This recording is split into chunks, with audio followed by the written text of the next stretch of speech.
Welcome to the Virtual Memories Show. I'm your host, Gil Roth, and we're here to preserve and promote culture in this benighted age, one weekly conversation at a time. You can subscribe to the Virtual Memories Show through iTunes or by plugging our RSS feed into your favorite podcatcher. You can find the RSS feed on our websites, vmspod.com or chimeraobscura.com/VM. We're also on Twitter and Instagram at VMSPod, at virtualmemoriespodcast.tumblr.com, and on Spotify, YouTube, and TuneIn.com by searching for Virtual Memories Show. And visit patreon.com/VMSPod or paypal.me/VMSPod to make a one-time or recurring donation and help me continue to produce smart conversation about books, art, comics, and culture every week at the Virtual Memories Show. Okay, this episode is going up crazy early because I am flying out to Japan on a business trip and do not want to bring my laptop with me and have to figure out how to post everything from my iPad and all that. This is going to be my first visit to Japan, and I'm really excited, even though my itinerary is pretty business-packed for like 3 straight days. That said, the company that's bringing us out there is willing to fly me and my wife out there for almost a week and put us up in some nice hotels, so I really can't gripe about having to do some actual work during the trip. I've been hitting people up for advice. A couple of people had suggestions for podcasts I should record, but one of those great ideas for somebody, the guy won't be in Japan at the time, and that put me in the moment of maybe I should just enjoy the experience and not be hunting for a podcast. So I'm going to leave the mics at home. I might bring my little recorder with me just to record thoughts and maybe share that with our Patreon supporters or something, but we'll see. I'm sure I'll come back with some stories. I will share those with you. As long as I come back without coronavirus, I will count this as a good trip. Anyway, let's get on with this week's show. The guest this time around is Richard Kadrey, whose amazing novel, The Grand Dark, came out in 2019 from Harper Voyager. Richard and I recorded about 18 months ago during a business trip I had in San Francisco, and I was hoping we'd be able to get together during his recent swing to New York City for a reading at the KGB Bar's Fantastic Fiction series, which is co-curated by past podcast and the wonderful editor, Ellen Datlow. Anyway, all that is just background. I enjoyed the heck out of Richard's soon-to-conclude series of novels under the rubric Sandman Slim, and I recall when we did our first podcast, he said that The Grand Dark would have a really different vibe. And it does. It takes place mainly in well, not in L.A., in a city-state called Lower Prajava, a sort of amalgam of Berlin and Prague and other Middle European cultural centers. It's taking place in a period of decadence with this one ruinous war in the rearview mirror, but another kind of looming in the distance for people who have eyes to see, I guess. Unlike Sandman Slim, which is a supernatural horror series, The Grand Dark is science fiction, as well as alt history, with robots, genetic engineering, and other tropes that just blend into the plot beautifully and help Richard evoke this really creepy and wonderful world.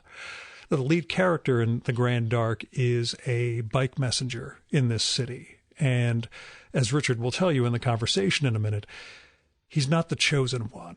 He's not otherwise special. And that's part of what gives The Grand Dark its charm. In addition to the amazing job of world building, it's got realistic characters who are trying to make their way through uncertain times. And sometimes they're dealing with the fallout of their life choices. But most of the time, and again, this is a period of decadence, they're trying to ignore the past and the future with robots and genetic engineering and all that neat stuff. I enjoyed the heck out of The Grand Dark, and the title of the book is the name of a theater of relatively decadent performances, and part of that reminded me a little of Kathy Koja's great series, and you should look up the episode I did with Kathy. Richard told me Once he heard about Kathy's books and how they related to what he was doing, he made sure he never read them for fear of even subconsciously getting influenced by them, which is a good thing. Anyway, The Grand Dark, thrills, good characters, fun dialogue, and such a great world that Richard built for this. So read The Grand Dark, published by Harper Voyager, and there's room for a sequel, which is sort of why I'm nudging you guys to go read it. Now, as caveats go, we recorded in a murder hotel in Jersey City on a Saturday morning.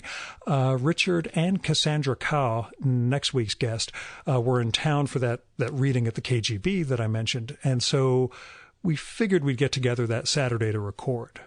Problem was, that turned out to be the morning of Harold Bloom's memorial service up in New Haven, from which you may recall they used part of my past podcast with Harold, and from which I drove home in an insane, ugly-ass snowstorm.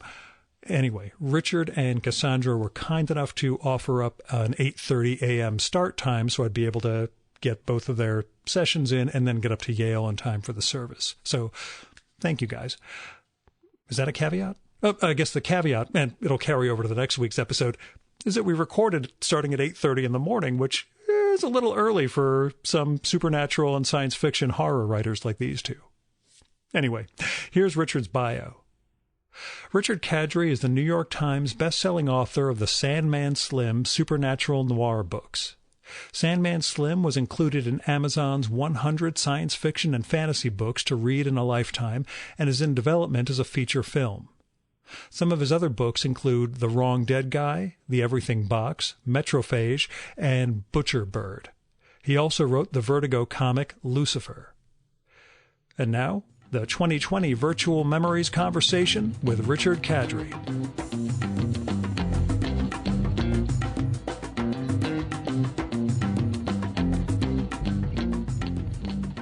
So it's been 18 months. Yes. What's transpired? Outside of the books, which we'll get to, but, what's changed for you? How's the big thing probably is my newest book, The Grand Dark. Mm-hmm. It's a book I wanted to do for a long time.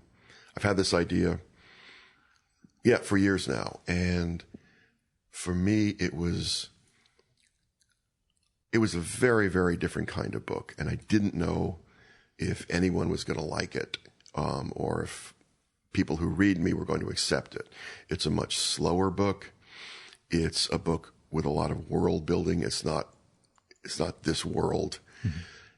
It has, my lead character is a drug addict bike messenger with no special abilities other than he knows the city really well. Mm-hmm. He is not Sandman Slim.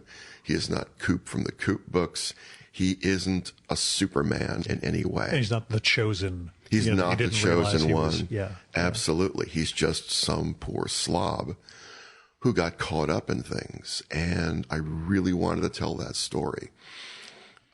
It's a very strange world. I think there's good stuff in there.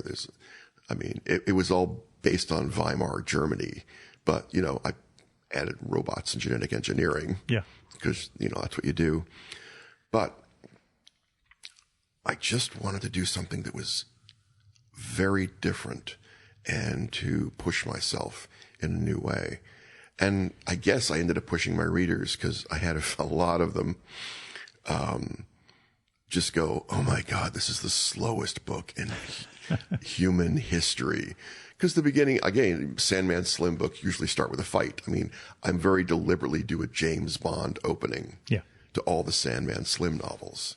Because it's just to me, it's a fun idea. Whereas the beginning of The Grand Dark is a guy on a bicycle going to work and then having an argument with his boss. Yeah. And that's it. And it takes a while. I think it's a slow roll, but then when it gets going, it kind of goes insane. Right. But I wanted something that was going to take a while to get there, to shove you into a character, to shove you into a world that I hope you haven't seen before. Without info dump, there isn't a massive exposition of, and this is how things are different than our reality as we know it. Yeah. How tough was that world building, how much work went into the world building before you start with the book itself, with the writing? Yeah, a lot. I mean, I did a lot of reading on both Weimar Germany and Paris during that period, and Prague and Kafka, all that stuff played in there. So there was a lot of build up to it. And again, I'd thought about it for years. So I had a lot of sort of set pieces, but how it all connected and what the world was, that was a real slow build up. I mean, the first book I read was Voluptuous Panic, which is a wonderful book on the Weimar world. And so that was, I mean, any book called Voluptuous Panic is going to, is going to, or an alt band name, but yes. Either or. That's exactly. So that was, that was a wonderful book for me because it's kind of gave me permission to dive into a very decadent world and to use that decadence as part of the book in a both good and bad way. I mean, there's something great about decadence.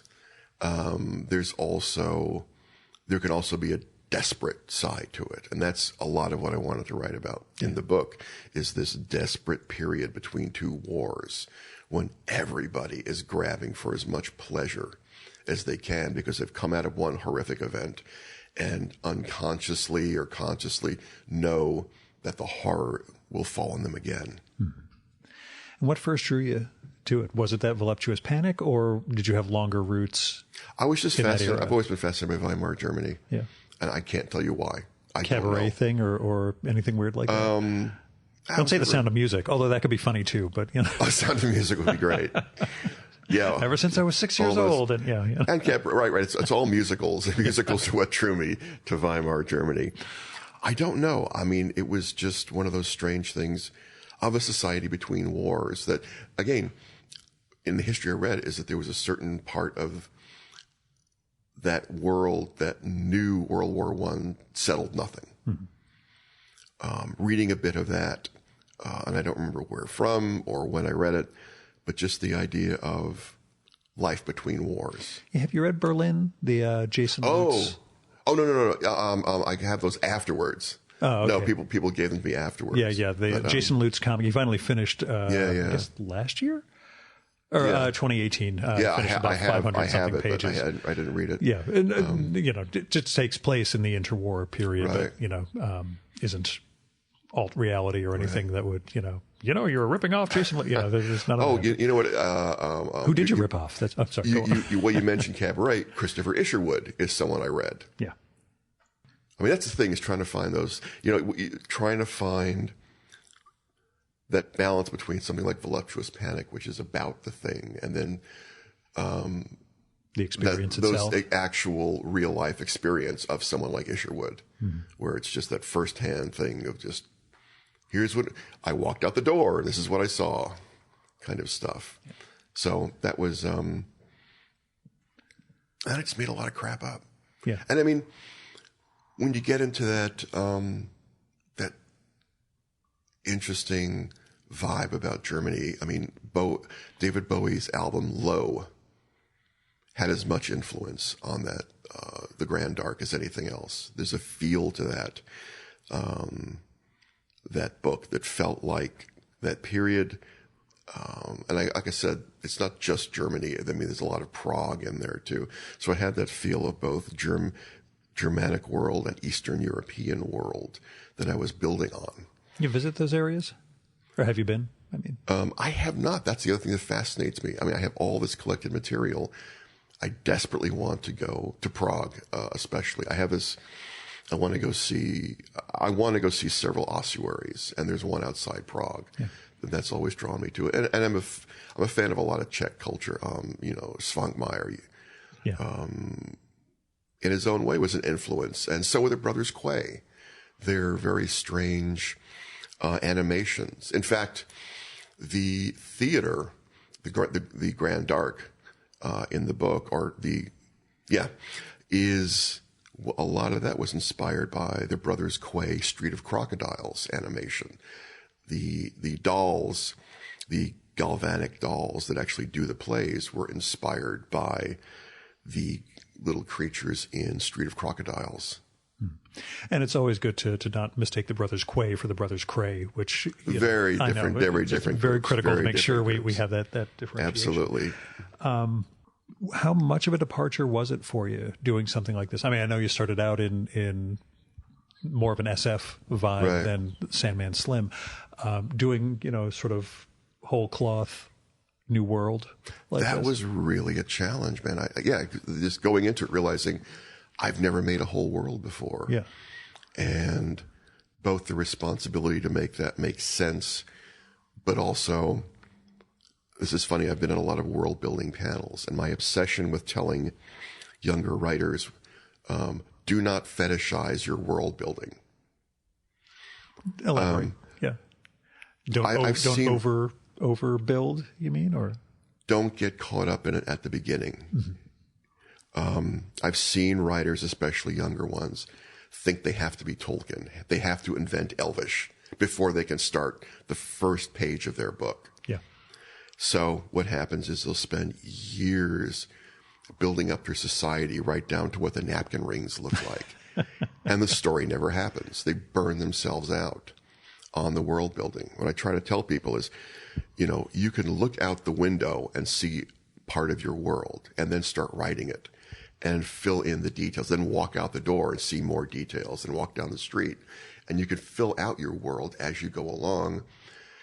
And if you get halfway through the book and that part of the world contradicts the beginning, it's a book, man. You can go back and fix the beginning. But part of it is you can have the basis of your world and then create the rest as you go along.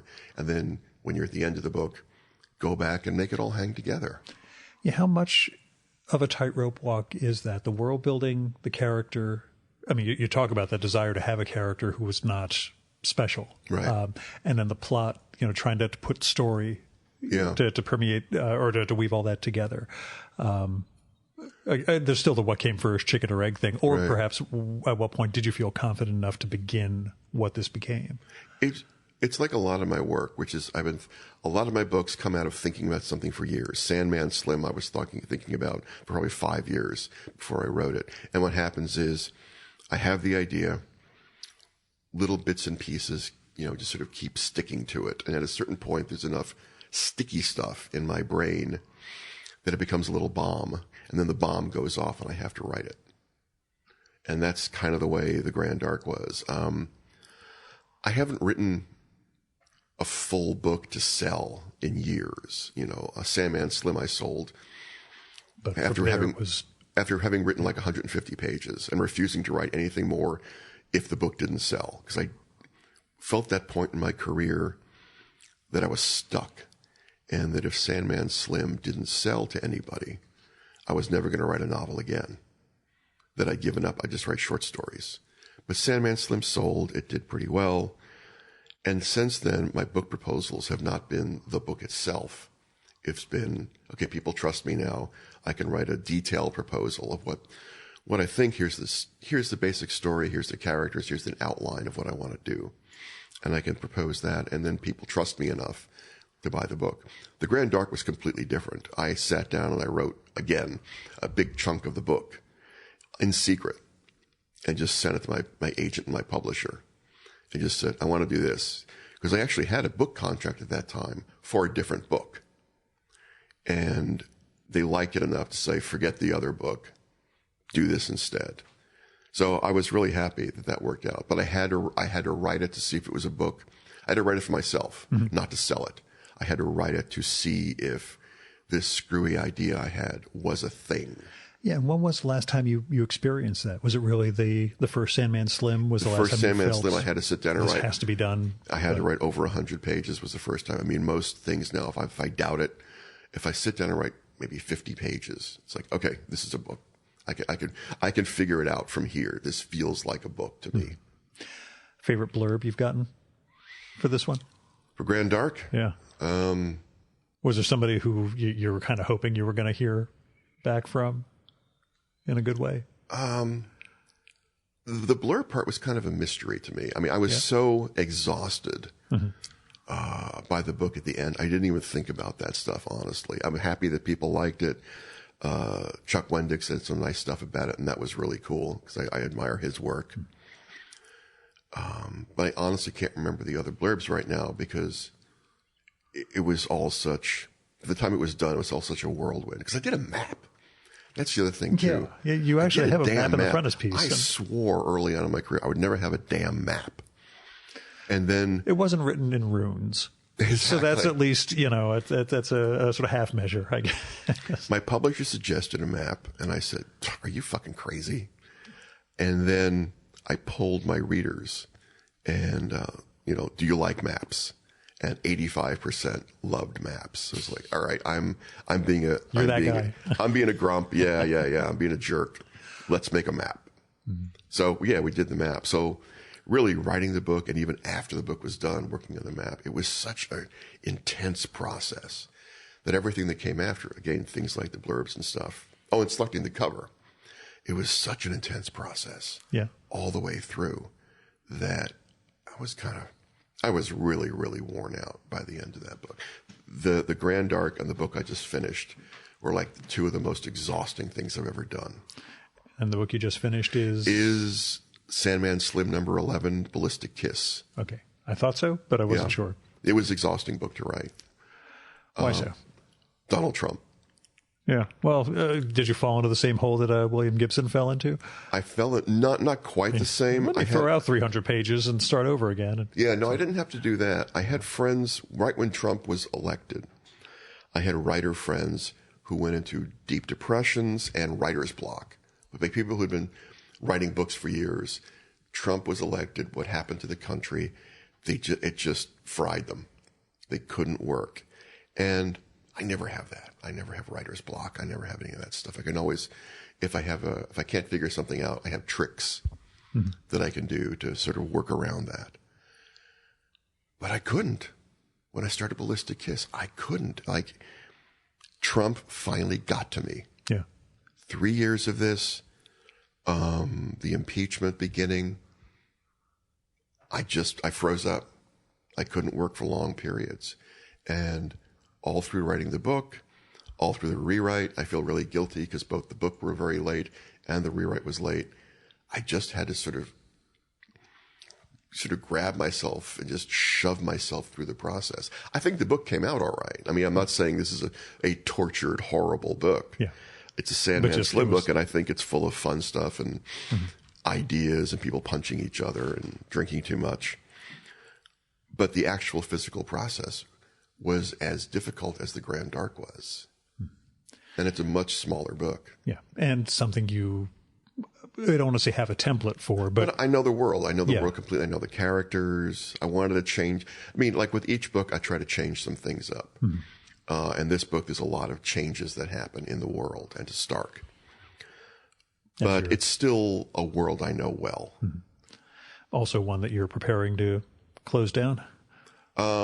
Yeah, it looks like this is the penultimate book. Yeah. There'll be one more. I only say because you mentioned it on Twitter or something like that. I'm not giving anything No, away. I talked to my publishers like, should I talk about this at all? But I mean, it's out there in the world. Yeah. So this is the second to last book, Ballistic Kiss. There'll be one more. I want to... And then, of course, Sandman Slim Christmas special. Exactly.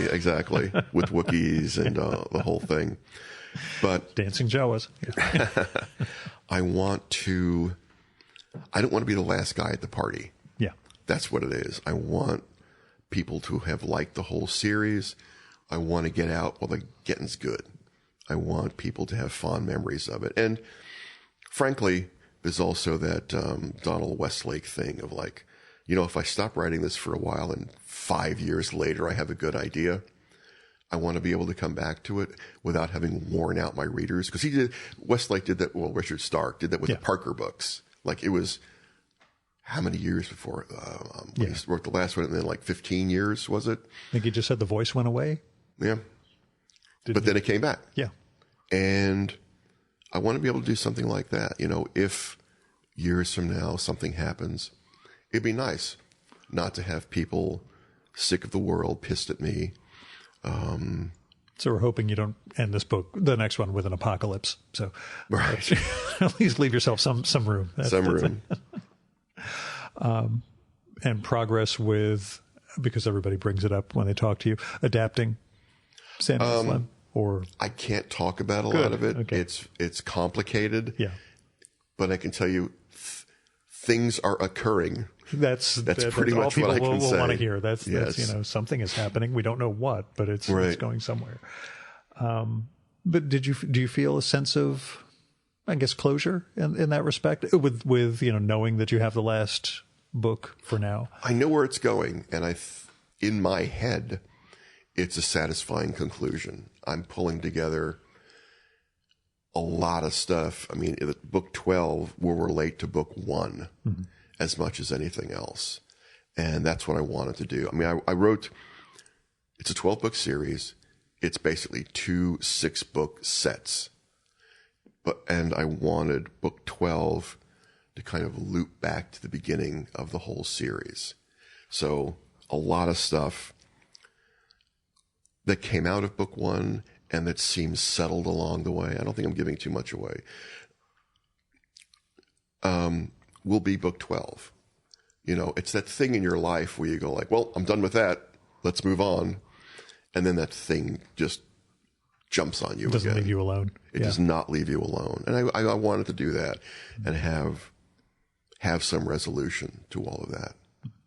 So again, I guess harking back to our last conversation, did the Metrophage or Metrophage author of the late 80s think that A, he'd be a 12 novel guy, Right. and B, a map novel guy? A map now novel you're guy. Another guy. I'm a map guy now. Yeah, you didn't think you were going to be. That's Oh man, this is pretty far from where I thought I was going to be.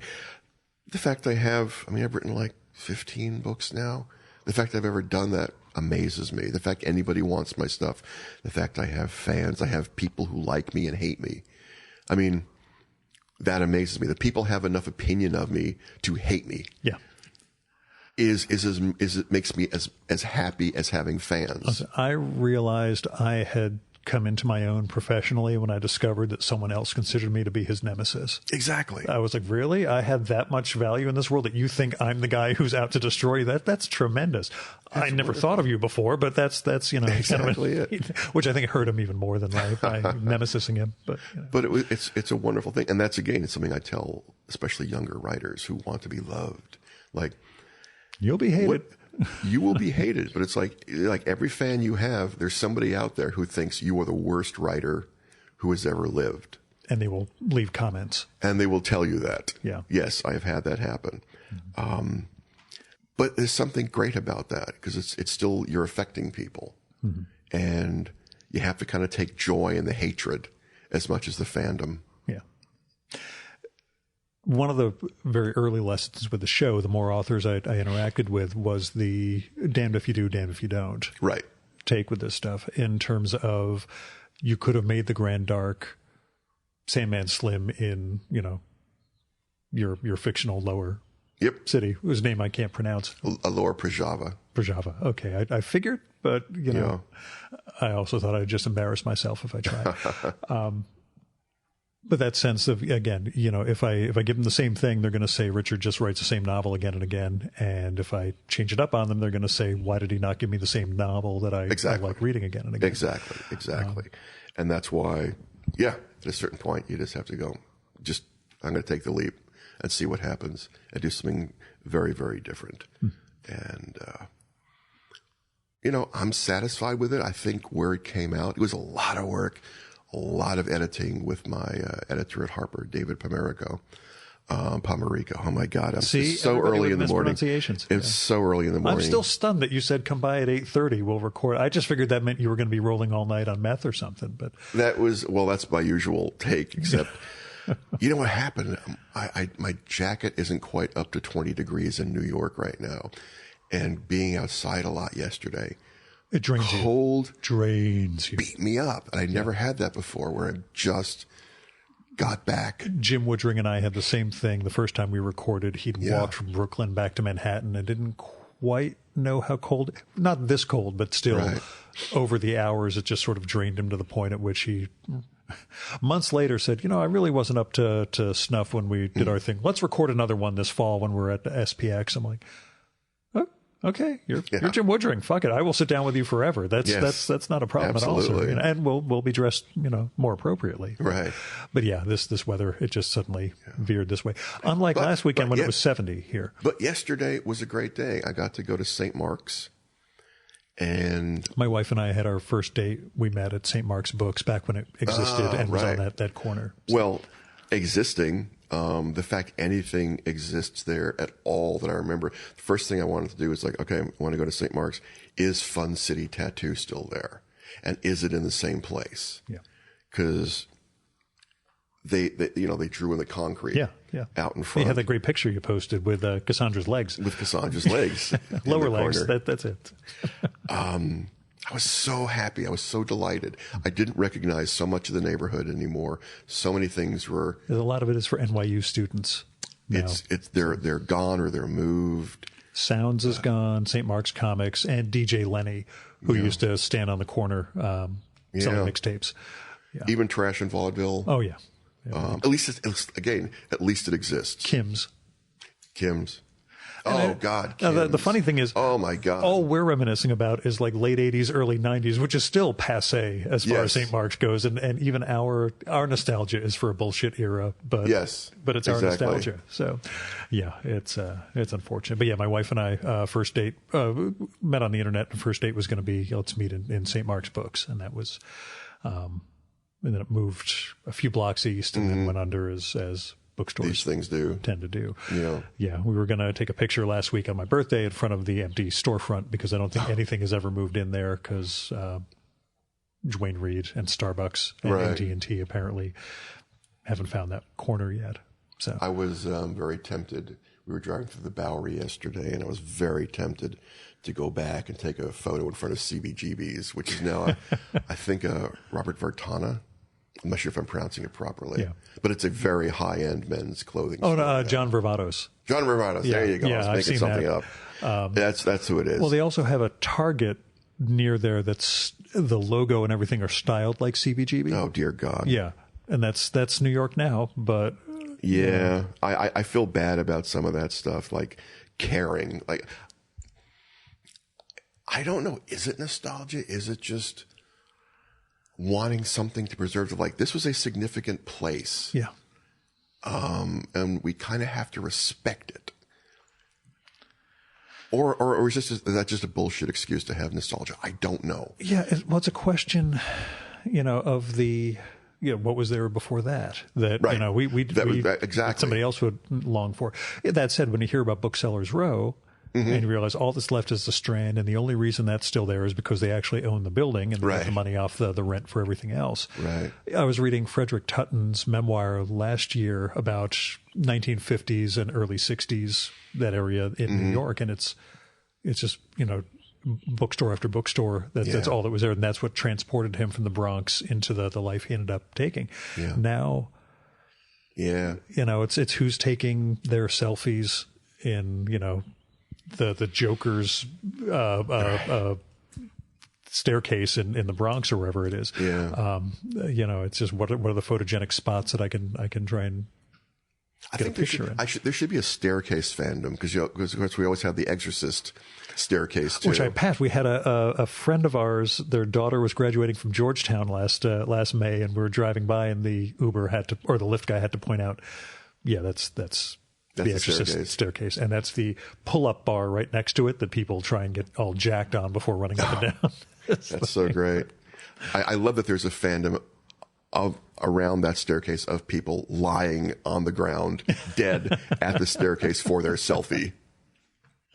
Yeah, that's again, we have nostalgia for oddball stuff, and I applaud that. Oh my God, I applaud lying face down in the dirt at the bottom of that stairway. Show your devotion. Yeah. To show your devotion to something you love. Yeah, what were your influences like that? What were your iconic pieces of art? When I was a kid, I had a screwed up childhood, but which I think we went into. Back then, but we may as well recount. I hope I'm not repeating myself on this. I didn't listen. I was going to listen on the way in, and then I started listening to a new wave station, which is my form of nostalgia. That was the end of that. But the thing that set me off, and I think in a lot of ways, maybe the person I am today, is at a very young age, I saw Salvador Dali, and I saw New Descending a Staircase by Duchamp. And I didn't know what the hell this stuff was. And I honestly think it did something to my brain, because I have such a piercing memory of Dali paintings and Duchamp that I honestly think it rewired me in a way that made surrealism, cubism, all that stuff normal life. Years later, Guillermo del Toro said something along the lines of, someone asked him, like, why you write about monsters and dark stuff. It's like, this isn't dark stuff to me. I live with monsters. Yeah. I love monsters. Oh, no, those things seem like comfort to him based on. And it's like, that's my neighborhood too. It's like, we're down the block from each other. It's like, I live with the monsters, and that's life, whether it's melting clocks or werewolves or vampires or, cubist people walking downstairs. My favorite description, I forget who said this, when New Descending a Staircase was first exhibited in Paris, one of the newspapers reviewing it called an explosion in a shingles factory, which... That's the kind of bad review you want. Yeah. That's one for the ages. I'll take that as a plus. That's exactly. And that's also why I like that the familiar in What We Do in the Shadows is named Guillermo in the TV version, which is brilliant. Yeah, I'm not a big TV viewing guy. I've watched that series twice already. It's just one of those, like, you nailed every aspect of this. Yeah, and that's one of those amazing things. That they took a brilliant movie and made a brilliant television show. How often does that happen? And this is going off course, but it's adding the energy vampire, adding the incredibly boring office guy is what makes the whole thing. Well, of course, adding the American. Is what they do. I think that's the most significant part of this. Three old world vampires, and then you just add a guy who is your boring American guy in an office, and boom, I love that. It's like in a lot of British comedies and British movies, there's always the American. And the American is always an asshole. Yeah. And it always amuses me. But like a movie like Sunshine, Danny Boyle's science fiction movie, Chris Evans was the American in that. And yet what I most appreciated about that role was that, I guess as part of the Americanism, he got that he was dispensable.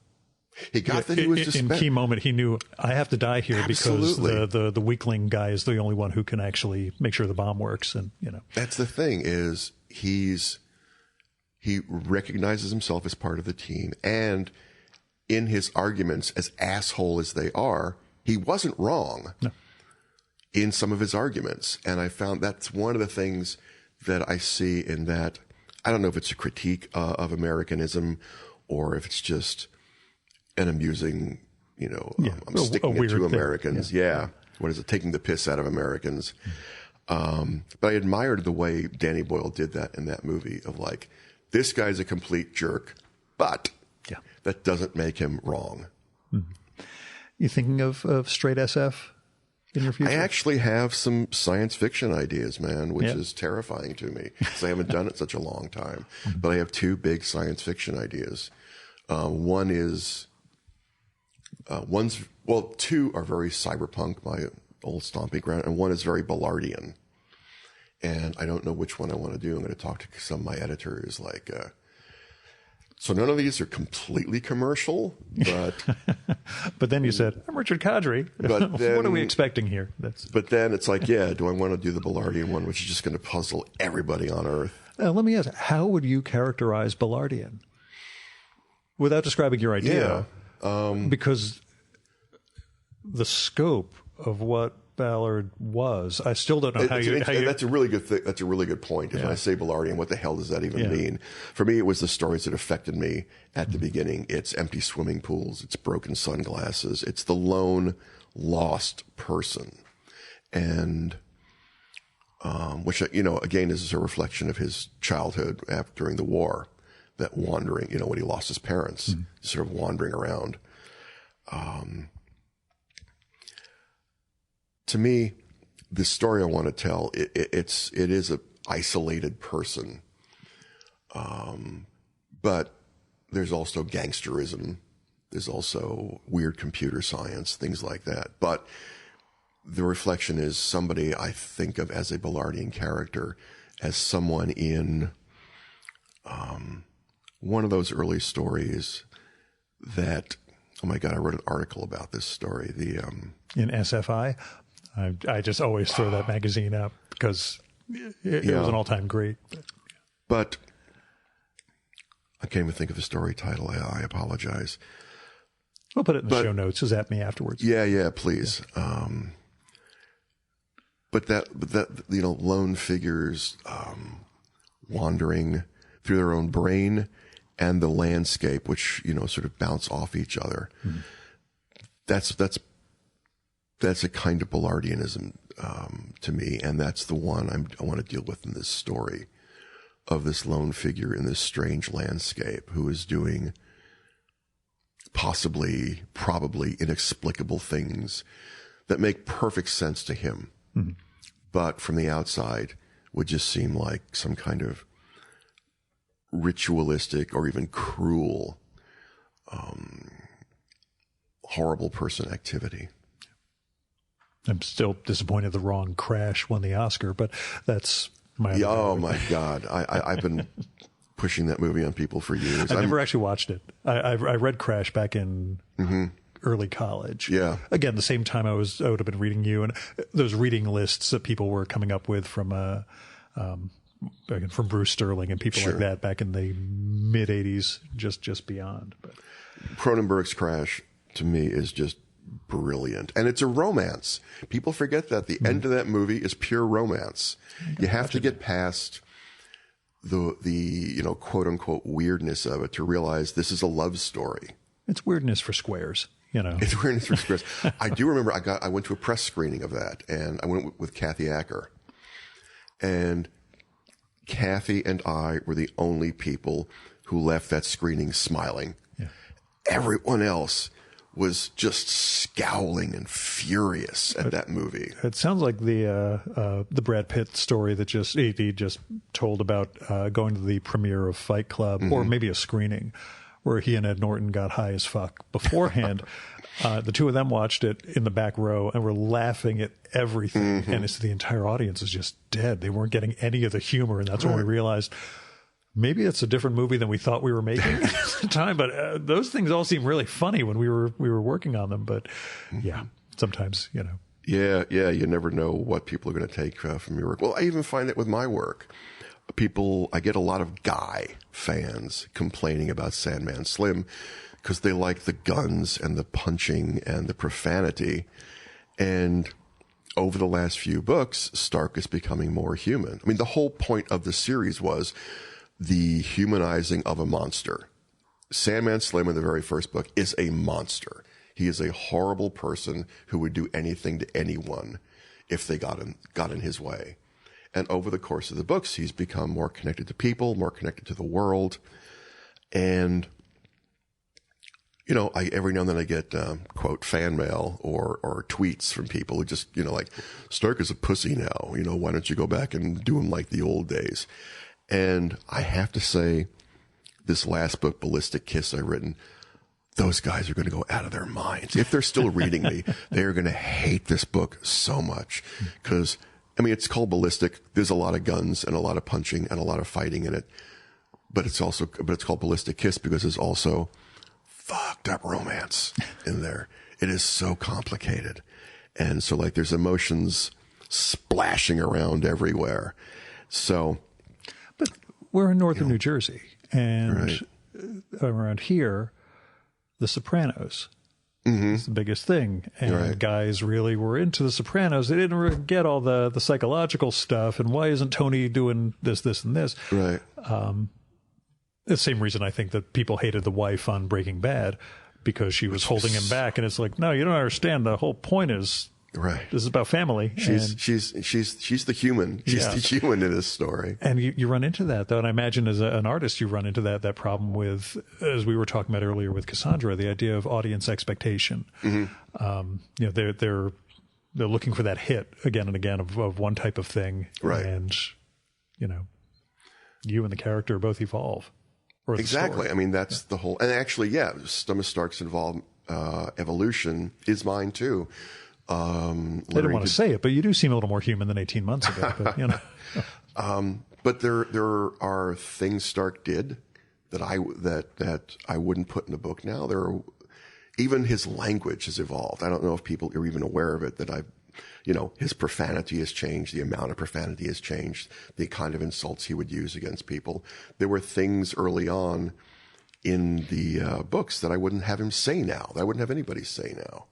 There were jokes that, he would refer to bad guys in terms of slagging the mentally, people with disabilities. Disabilities. Thank you. Again, early in the morning. And you're coming from San Francisco framework also, and I'm it's about 5 a.m. Yeah, my time. Yeah. So I wouldn't ever have him do that again. I probably wouldn't have. Well, I mean, I'm not saying I wouldn't have a character, because there's certain kind of characters who would tell something revel about who in they that. are. Yeah, but I wouldn't have anybody do that casually. In the same way, there were certain Starks evolved, and but at the same time, there were certain things that, as he evolves and I evolve as a writer, that I'm more set in my ways about. And that's things like that I see in other people's work that bothers me, especially things like sexual violence. I still think in a lot of books, and especially movies, it's just tossed off without any kind of meaning to them, other than, well, let's have a rape and that'll motivate either the woman for revenge or the guy for revenge or whatever. Girl in the fridge. Girl in the fridge. We'll rape and murder the girl, put her in the fridge, and that'll be the big reveal and the character moment. Right. So, and, of course, I'm wearing a Texas Chainsaw Massacre t-shirt, so I can't get too highfalutin. Yeah. And Japanese. And the Japanese, well, that's how I have it. I love Japanese design. I just figured they might take it in an even crazier direction, but I'll be there in a couple of weeks. I've got a business trip to Japan. Wonderful. I have no idea if I'm going to record with anybody while I'm there, but, I will have a day or two free in Tokyo and Kyoto, and Osaka. But you should think about talking to Takayuki Tatsumi. He was a real spearhead of cyberpunk. You'll have to zap me contact info. And, sure. Make sure his English is very good. Good.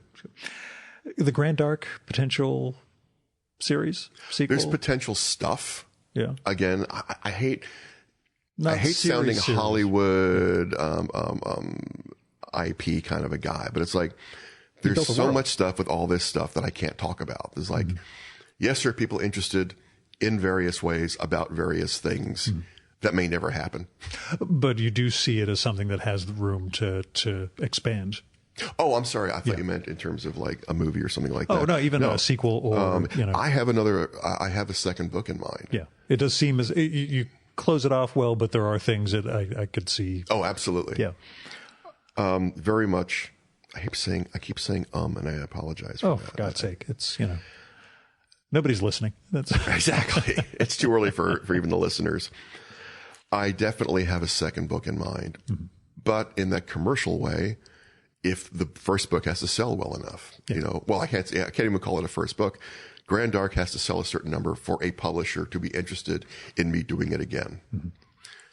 But I have a second book in mind. I'm already done reading for it.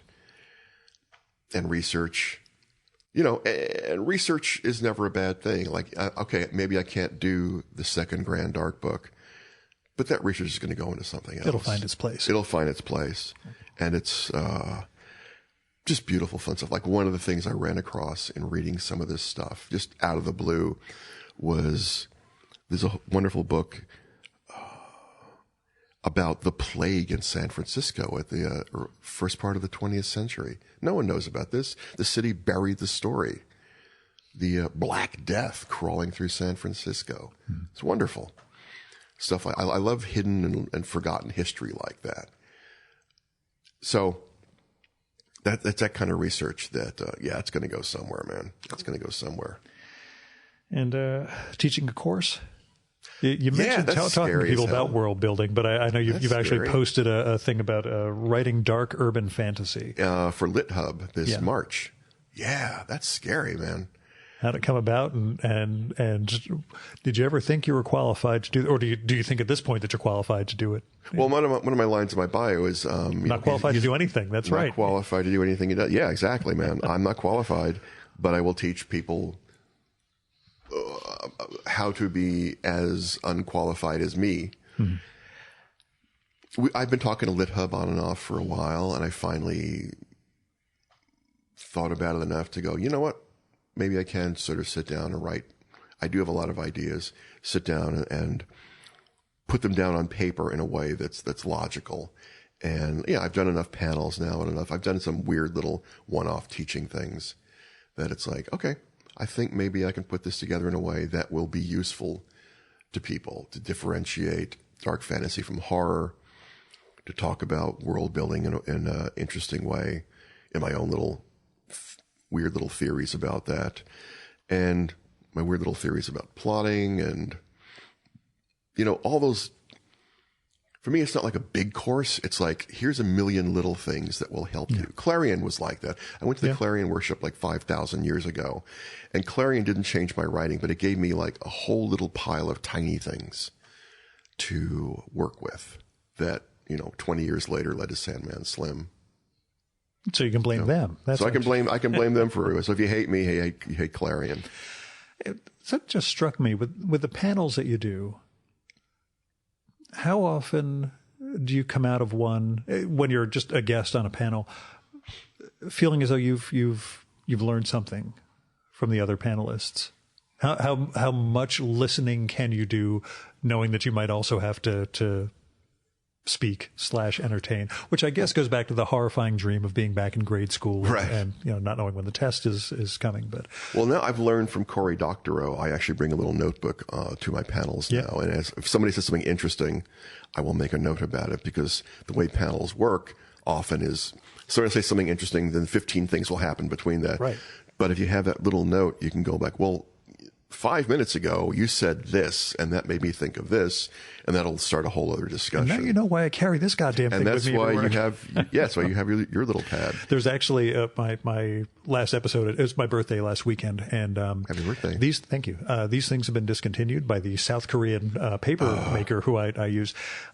My wife said, "What do you want to do for your birthday?" And I said, "Well, I was kind of thinking of going into the city and stopping by the McNally Jackson Goods for the Study store just to see if there's any sort of writing tchotchke or anything they have there."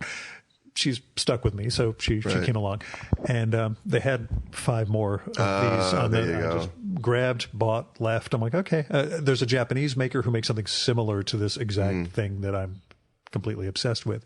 But this is just another way of my avoiding actually writing for myself by taking notes about other people's stuff. Well, I admire that you have it's a graft, because that's the only kind of notebooks I like. Yeah, A5.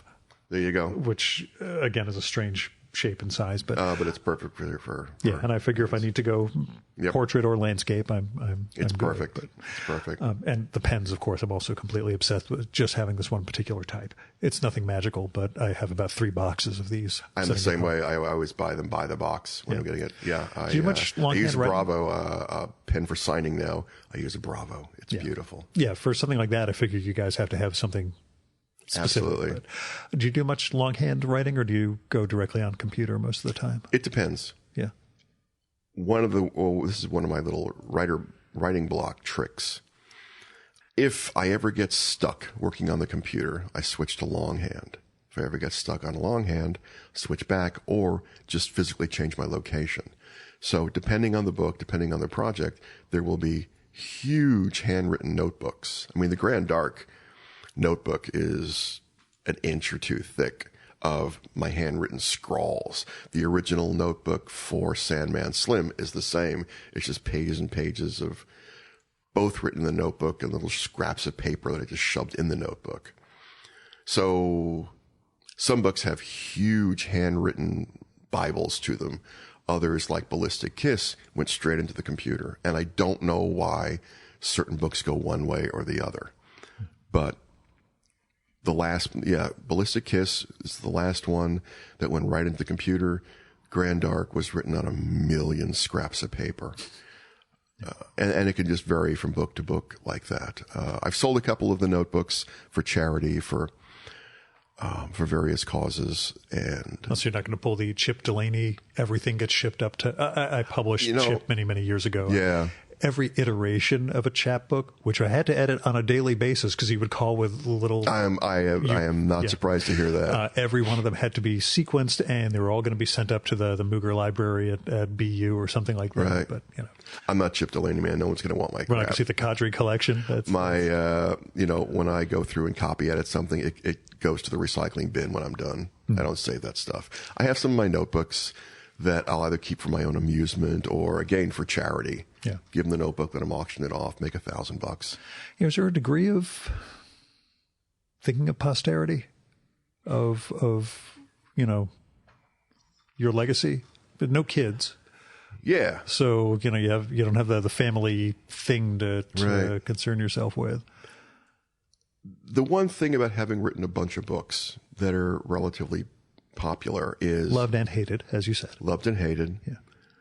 is knowing that, I'm going to die, but with luck, some of this stuff is going to stay in print after I'm dead. That's it. And I don't consider myself a legacy kind of writer. I'm not Chip Delaney.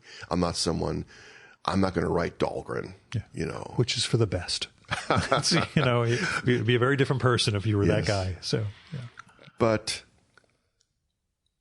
I don't think I'm somebody who's going to end up in any, college courses. So I'm not worried about that part of a legacy, but I like the idea of stuff going on beyond me when I'm dead.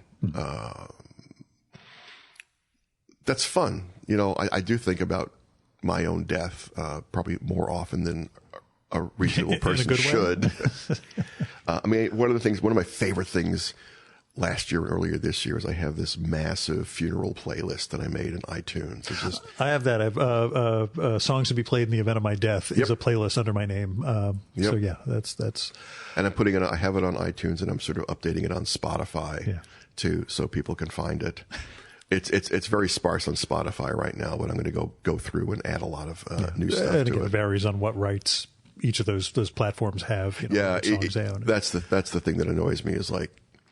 There's a song I like, but they won't have the artist I like. The version. Trust me. And this will sound as obscure and nerdy as I can. The band Danny Wilson covered Kooks by David Bowie as a B-side many, many years ago. But of course, there's no way that's showing up anywhere. Yeah. I have it because I managed to go grab the Japanese Danny Wilson's greatest hits, which we always have to remember there was an era where A, greatest hits albums existed. Right. B, they existed for bands that only had 2 albums. Yes. Which, it's a real toughie, but, And you had to get the Japanese version. Yeah, because that had all the.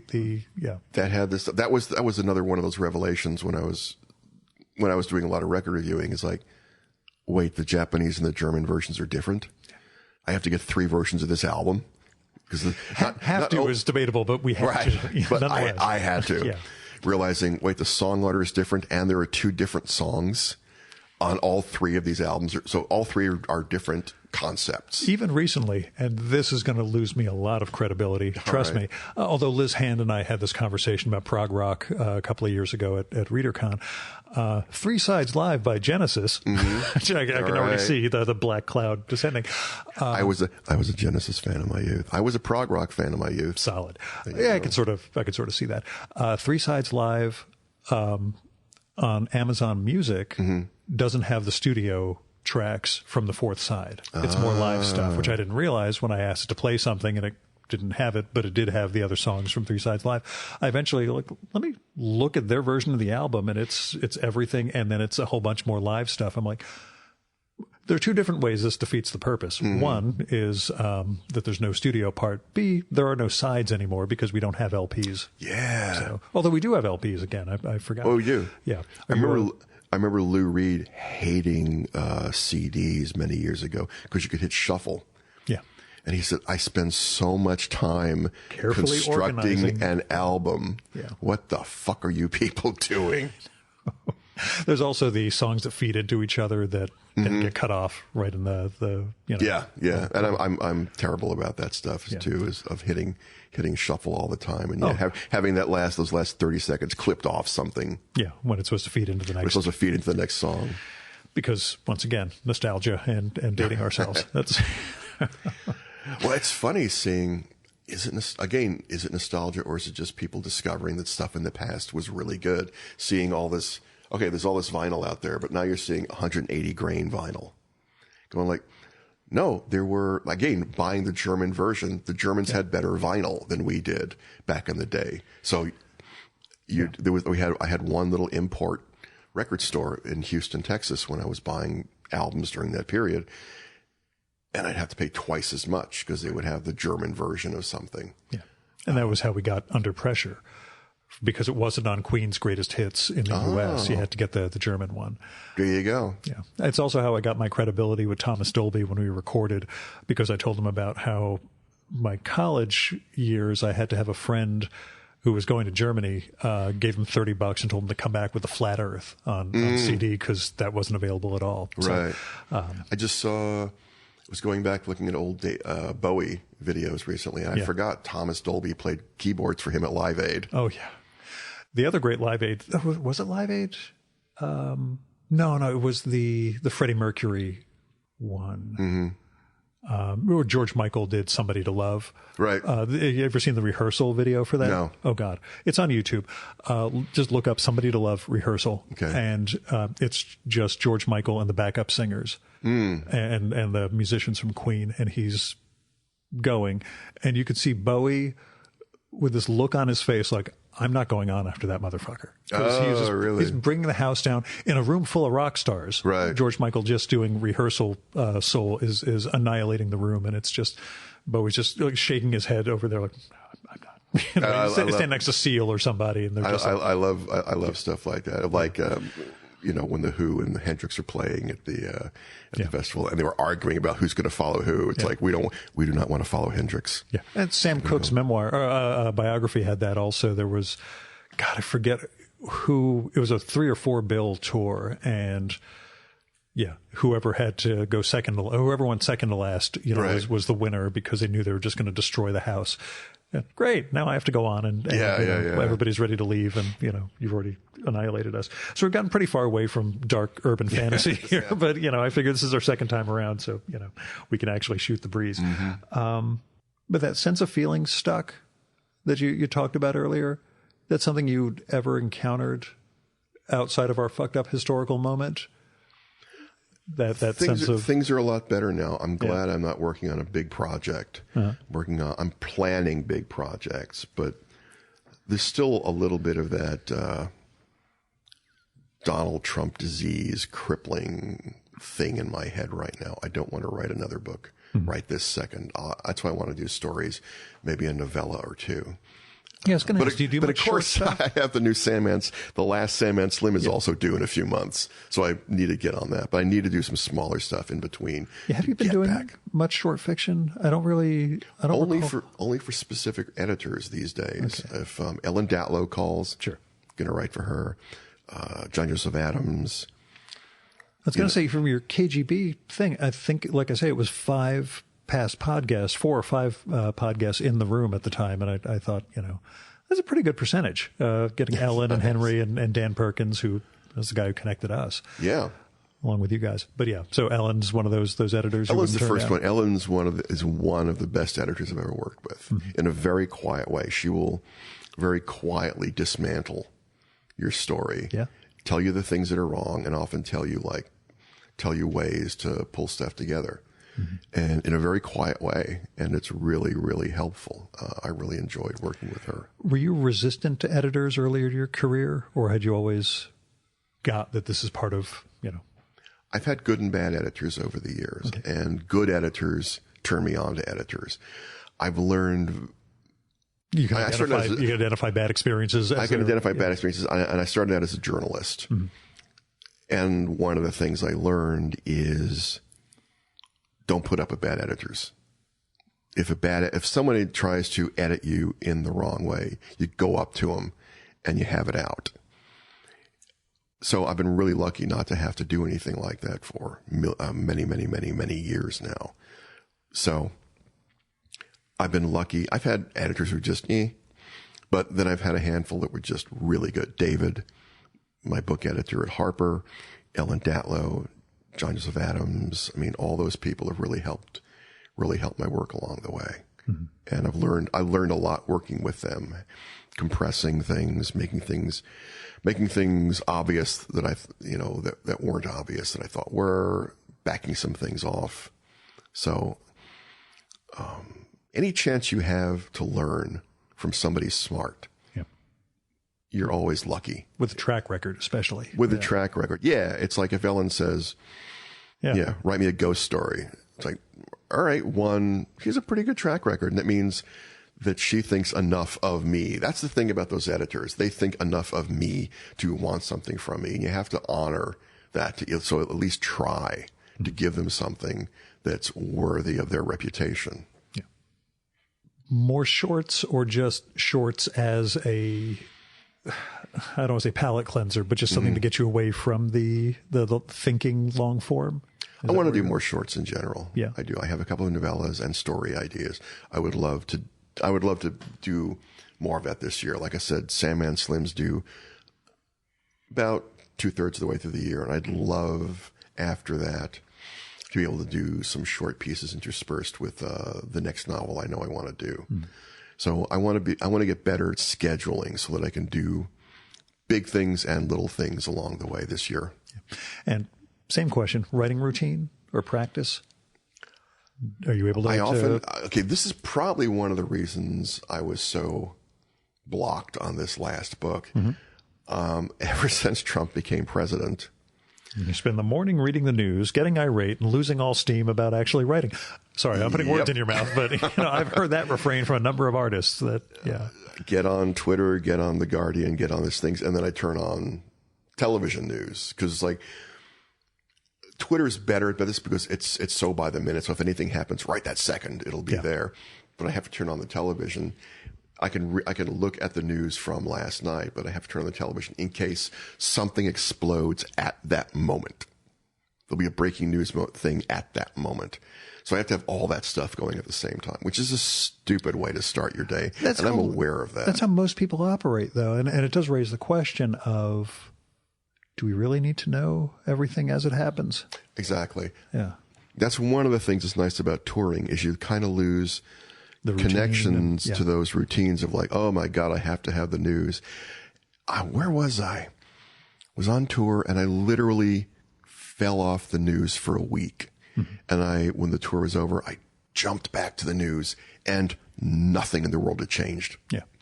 At least in the United States and Washington. I mean, there was lots of stuff had changed. The buzz going on, but yeah. But the basic stuff that was going on in America, not a damn thing had changed. And that was a real wake up moment for me recently, in that they don't need me to obsess every single day about them. Yeah. It's just parasitic. Yes. They just need your attention because without the outrage, exactly, it all goes away. So that's why you don't want to lapse into apathy and let the entire world collapse either. So right. So it is a balancing act. Yeah. This few days in New York, it's been the same thing. Most of my news has come from bits and pieces of like, oh, somebody refers to something in The Guardian or The Washington Post, or somebody posts a link on Twitter. Get stuff from friends, send me stuff all the time. That's really nice. I'm on some mailing lists. But yeah, that day-to-day thing of obsessing about, really, honest to God, I used to joke about it. Like, I turn on the television news every day to see, has Trump started a war? Yeah. But now it's real. It's like, do we have a war? So, but it hasn't happened this week. And it didn't happen the week I wasn't on, when I was on tour. So it's teaching myself, if something that cataclysmic does happen, I will find out, and I find out in short order. So I don't have to be sitting in front of the computer with the television on, vibrating 24/7. Being able to disconnect in those terms. I mean, is it living in San Francisco, being part of, a particularly left cultural scene, is it even feasible? How much do you feel like you belong to communities in that city itself? I don't know. Honestly, I mean, you mentioned the last time we talked that really LA was the city you would have resided in. But it's funny, man. I love San Francisco. I love a lot about San Francisco, but places like LA and New York call to me in a way that San Francisco never has, as much as I love the city. Mm-hmm. Although I'm less in love with it now as it's tech bros I think it was after I left your apartment in 2018. It was amazing because Lyft cars actually show up before you hit the app. Yes. There's just so many of them, and they're constantly there waiting for you. They just know. It's like, I didn't hit this yet. Why are you next to me? Yeah, that's yeah. And that was around the time the scooters had taken off also. Yeah. Which was pretty horrifying. But any sort of move in your future, or are you pretty much... Possibly. I would like to get out of the city. It's too expensive. The streets are impassable. The funny thing from the world that I work in by day, the pharmaceutical biotech side of things, they have the annual JP Morgan Healthcare Conference every year in Union Square in San Francisco. Yeah. And the last couple of years, they're really debating how important it is because, after all, there's so many homeless people. Yeah, we get that a lot in San Francisco. Walking around, I'm like, you're all spending $1,500 a night for hotel rooms because you bring so much money. You've jacked up the rates through the roof. Yep. Your primary reason for this not being valuable is there's too many poor people for you to look at. Right. We're losing a lot of conventions. We're losing a lot of conventions for exactly that reasoning. Mm-hmm. And, fuck them. Yeah. Because you can't run away from the inequalities that are created. Yeah. These are guys who are, in some cases, working on deals for drugs that they're going to be charging $2 million a dose for. And I know that one, man. Which are beneficial in the overall healthcare cost ecosystem, blah, blah, blah. But I live on a lot of drugs every day. And ask any of my friends. I mean, in New York, I've been having a lot of lunches. So people, my editors, see me haul out a handful of pills. I take pills 3 times a day, man. Yeah. I love pharmaceuticals. I don't love the industry. Yeah. That's why I always feel the stuff that I do is, the short version of my job description is I'm a lobbyist for the pharmaceutical industry. Mm-hmm. But, I always have to explain we're the not bad guys. Right. Nobody's good, but we're the not bad guys. Right. Our guys are just the contract manufacturers of drugs, much like the printer for your publisher. They have nothing to do with the content or the pricing. They just make the stuff. Right. But yeah, when you're trying to explain that to non-combatants, it can get pretty... it can get intense. Yeah. Yeah, I can see that. So, future, no Sandman Slim.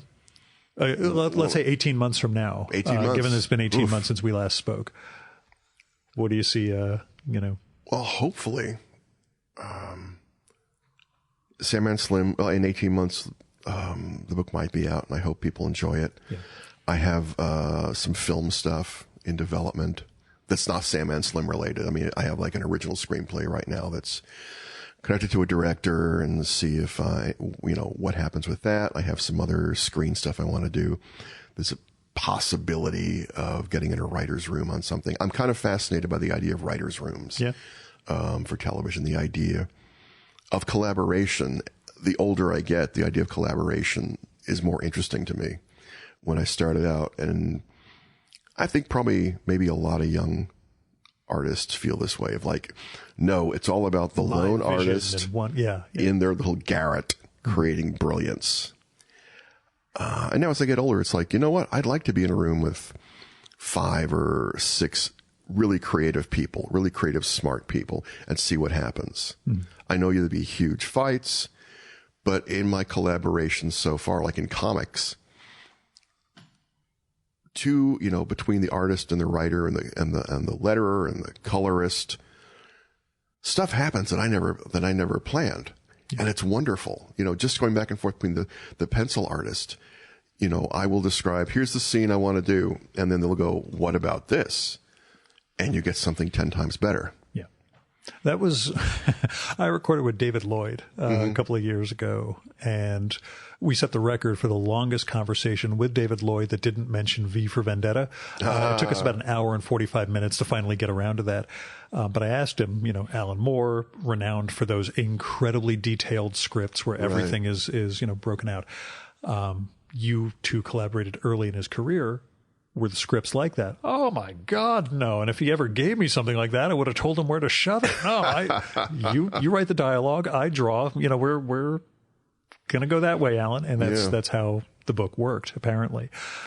That's the thing I learned about comics really early on is as few words as possible. And the same thing with film that I learned that from Kubrick is like, try and shut up as much as possible, because people are looking at this. They're reading the stuff, they're listening to things. But you know what? The visual has a lot of power here and can carry a lot of those, what you consider very important words. Right. Just shut up a bit, whether it's in the script itself or it's what the characters are saying. Pull back a lot. Trust the visual. Trust the visual and trust the viewer, trust the reader. They're smart. So that was a big lesson for me early on. So we're going to go 18 months from now, you're going to be in a writer's room. That's what I'd love to do. The idea of being in a writer's room and writing books is a balance. I think that would be really a great life. We'll leave you to it, Richard. Thank you. Thanks for coming back on the show. My pleasure, man. Thanks for asking me.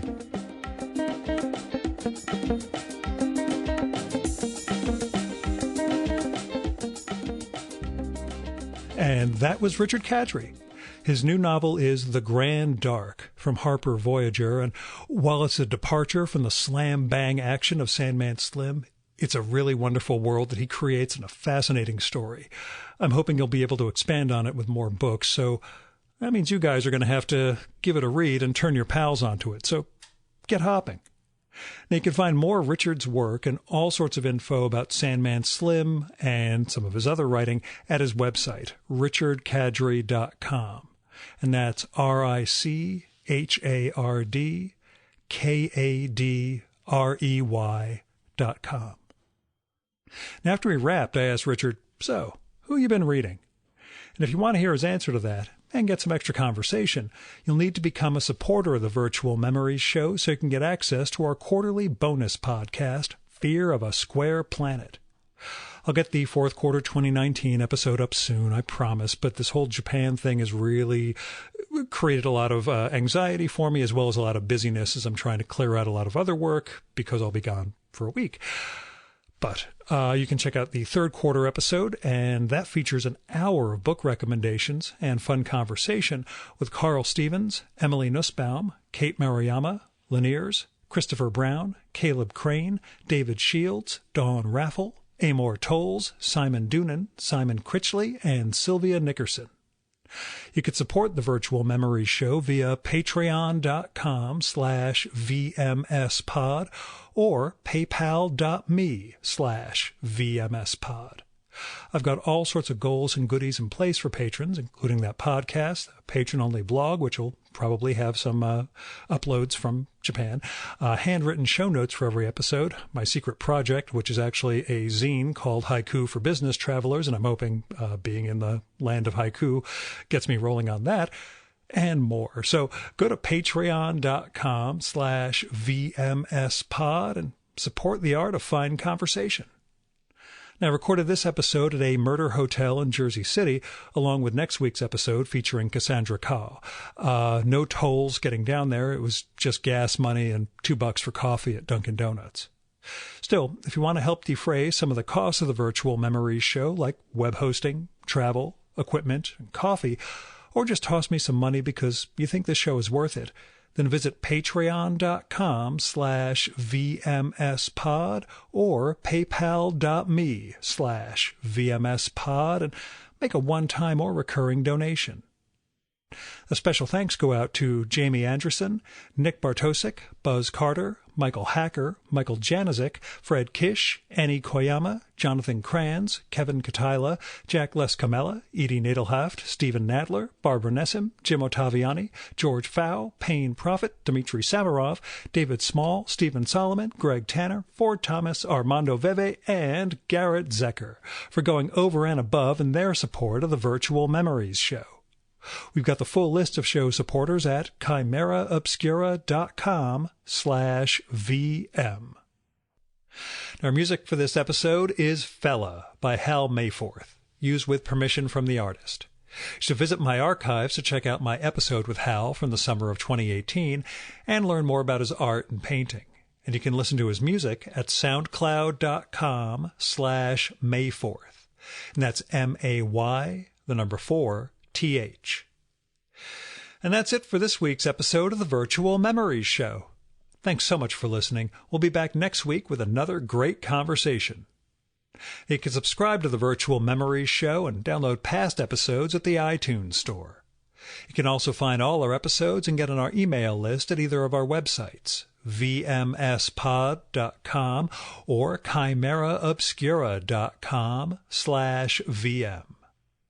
You can also follow the Virtual Memories Show on Twitter and Instagram at VMSPod, at virtualmemoriespodcast.tumblr.com, and on YouTube, Spotify, and TuneIn.com by searching for Virtual Memories Show.